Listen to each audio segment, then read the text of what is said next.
එක්සත් ජනතා නිදහස් සන්ධානයේ ජනාධිපති ධූර අපේක්ෂක මහින්ද රාජපක්ෂ මැතිතුමන්ට ඡන්දය පාවිච්චි කරපු ලක්ෂ 57කට අධික ජනතාවට අපේ ගෞරවය හා ප්‍රණාමය පළමුව අපි පුද කරන්න කැමතියි.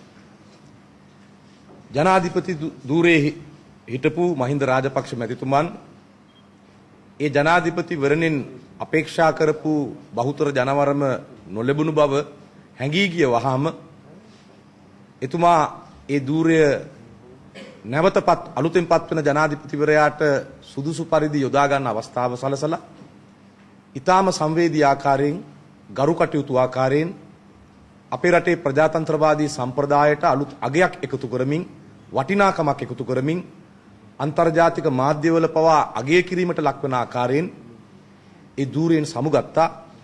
එතුමා 2005 ජනාධිපති ධූරයට පැමිණීම අපේ රට විශාල ඓතිහාසික වෙනසකට පරිවර්තනය කරන්න හේතු වුණා. එතුමා දූර කාලයන් නාස්ති කළේ නැහැ. ඊටාම පැහැදිලිව රටට ජාතිය වෙනුවෙන් ඉටු කළ යුතු දැවැන්ත යුතුයකම් සම්භාරයේ ඉටු කරපු නායකයෙක්. ඒ නිසා ඊටාම සැහැල්ලුවෙන් ඊටාම හොඳ මනසකින් යුක්තව Taman ජාතිය වෙනුවෙන් බාරගත්තු වගකීම් ඉටු කරපු කෙනෙක්. ඒ ධූරය අත්හරින වෙලාවේ තිබෙන නිර්වුල් මානසිකත්වයෙන් තෘප්තිමත් මානසිකත්වයෙන් යුතුව එතුමා ඒ ධූරයට සමුදුන්නා. අපි මං හිතනවා කෘතවේදී මිනිස්සු අද කඳුළු සලනවා මුළු රටේම. මහින්ද රාජපක්ෂ ජනාධිපතිතුමන් මේ රටේ බහුතර ජාතිකත්වයට අයත් ජන කොටසේ බහුතරයකගේ කැමැත්ත දිනාගත්තු නායකයා. ඒ වගේම සුළුතර ජන කොටස් වල සුළුතර කොටසකගේ විශ්වාසය දිනාගත්තු නායකයා. මෛත්‍රීපාල සිරිසේන මහත්මයන් මේ රටේ බහුතර ජාතිකත්වයට අයත් ජන කොටසේ සුළුතරයේ විශ්වාසයත් ඒ වගේම සුළුතර ජාතිකත්වයන්ට අයත් ජන කොටස් වල බහුතරයක විශ්වාසයත් දිනා ගනිමින් ජනාධිපති ධූරයට පැමිණි නායකයෙක්. ඉතින් මේ තත්වය අපි හිතනවා මේ රටේ ජනතාව අද දකිනවා.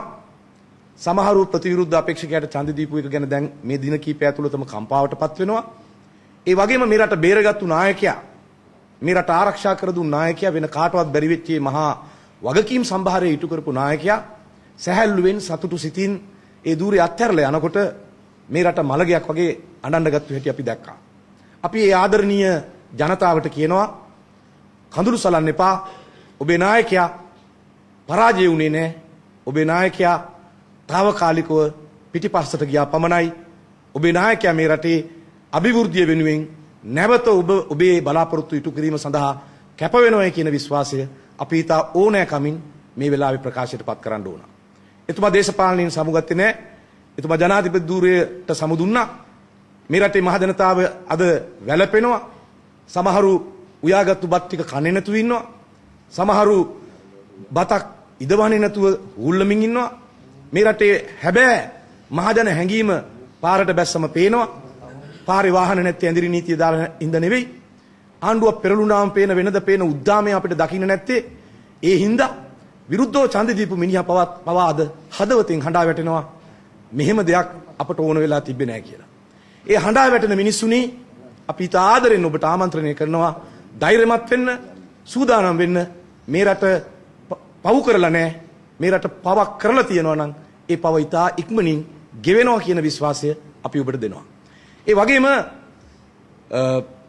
දැන් දින 100ක වැඩසටහනක් ගැන කතා වෙනවා. ඒව ගැන අපේ අනෙකුත් මැති ඇමතුරු කිව්වා.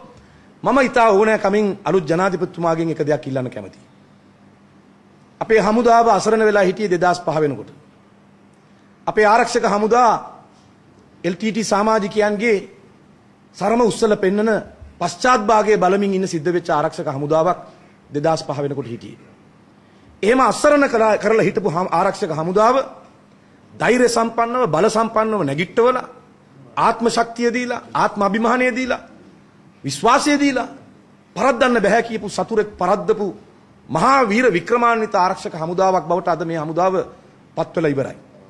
අපි ඊට ඕනෑ කමින් නව ජනාධිපතිතුමන්ගෙන් ඉල්ලනවා කරුණා කරලා ඒ අභිමානවත් ආරක්ෂක හමුදාවට අවමන් වෙන දේවල් උතුරේවත් නැගෙනහිරවත් කොහෙවත් සිද්ධ වෙන්න දෙන්න එපා. ඒ වගේම වුන් මේ රට රකින්නවා. ඒ රකින්න න්‍යාය පත්‍රය ඒක ආපස්සට අදින්න කටයුතු කරන්න හිතන්නවත් එපා. මේ රටේ ලෙලදෙන ජාතික කොඩිය වෙනුවට වෙන වෙන කොඩි ලෙල දෙන රටක් බවට මේ රටපත් වෙන්න ඉඩ තියන්න එපා. දිවි පුදලා ලේ හලලා ඉතාමත් අසමසම කැපවීම කරලා බේරගත්තු මේ රටේ නැවත බෙදුම්වාදී සිහින මල්පල දරන්න ඉඩ තියන්න එපා. ඒ ඕන ඉල්ලීම අපි තා ඕනෑකමින් කරනවා. ඒක දේශපාලන වශයෙන් අපි ඉන්නේ කඳවුරු දෙකක නිසා දේශපාලන කෝණයෙන් බල්ල කරන ඉල්ලීමක් නෙවෙයි. අපි කඳවුරු දෙකක හිටියත් ඉන්නේ එක රටක නිසා. ඒ රට අපි කාටත් අයිති නිසා, දිනපු අයට වගේම පෙරදුණු අයටත් මේ රට අයිති නිසා, ඒ රට පිළිබඳ වගකීම අත්හරින්න අපි සූදානම් නැති නිසායි ඒ ආයාචනය නව ජනාධිපති අපේක්ෂකතුමන්ගෙන් ඉල්ලන්නේ. අපි හිතනවා යහපාලනයේ පරමාදර්ශී සටන් පාට දැන් ජීවමානව පළදරන්න පටන් ගනීවි. යහපාලනයේ මල් අතුවිති වල පිපෙන්න පටන් ගනීවි. යහපාලනයේ ඵල අපිට දකින්න පුළුවන් වේවි. ඒ වගේම ඉන්ධන මිල, ඉන්ධන වලට තියෙන සියලුම බදු අයින් කරලා සෑහෙන පපුණකින් මම හිතන්නේ රුපියල් 40කින් විතර අඩු කරනවා. විතා විශාල ගානකින් ඒ කියන්නේ බදු ඉන්ධන වලට තියෙන එක බද්දක්වත් ගහන්න නැහැ. ඒවා සම්පූර්ණයෙන් අඩු කරනවා කිව්වා. අපි බලාපොරොත්තු වෙනවා මේ ඉන්ධන වලින් පදින වාහනයක ඉතා ඉක්මනින් පාරේ ගමන් කරන්න. ඒ වගේම 5000 බැගින් 10000ක් දෙපාරකට මේ රටේ රජයේ සේවකයන්ට දෙනවයි කිව්වා. රජයේ සේවකයෝ ආසාවෙන් බලන් ඉන්නවා තමන්ගේ ඒ පසුම්බියට ඒ 10000 මුදල එකතු වෙනකන්. ඒ වගේම බොහෝ පොරොන්දු දුන්නා. යහපාලනයට අදාළ, ප්‍රජාතන්ත්‍රවාදයට අදාළ.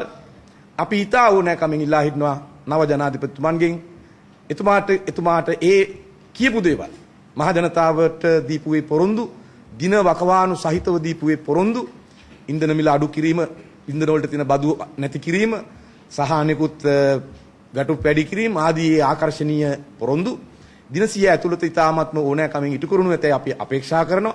ඒ වගේම ඒ දීපු පොරොන්දු ඉටු කරන්න අපි කවර ලෙසකින්වත් බාධාවක් වෙන්නේ නැහැ. පාර්ලිමේන්තුවේ එක්සත් ජනතා නිදහස් සන්ධානයට 120කට වැඩි පාර්ලිමේන්තු මන්ත්‍රී ධූර සංඛ්‍යාවක් තිබෙනවා. ඒ මන්ත්‍රී ධූර සංඛ්‍යාව 127ක ඒ මන්ත්‍රී ධූර සංඛ්‍යාව එදත් අදත් ඒ වගේම අනාගතයේදීත් ජාතිය යහපත වෙනුවෙන්, මාතෘ භූමිය යහපත වෙනුවෙන් යෙදවෙනවා. ඒ ගැන අපි සහතික වෙනවා. මහින්ද රාජපක්ෂ ජනාධිපතිතුමන් මේ දේශපාලන බිමේ ජාතියට නායකත්වයේ සපයන භූමිකාව නැවත හිමි කර ගනිමින් මේ රටට ඒ අවශ්‍ය කරන ජයග්‍රහණ රැගෙන එනවා. බොහොම ස්තුතියි.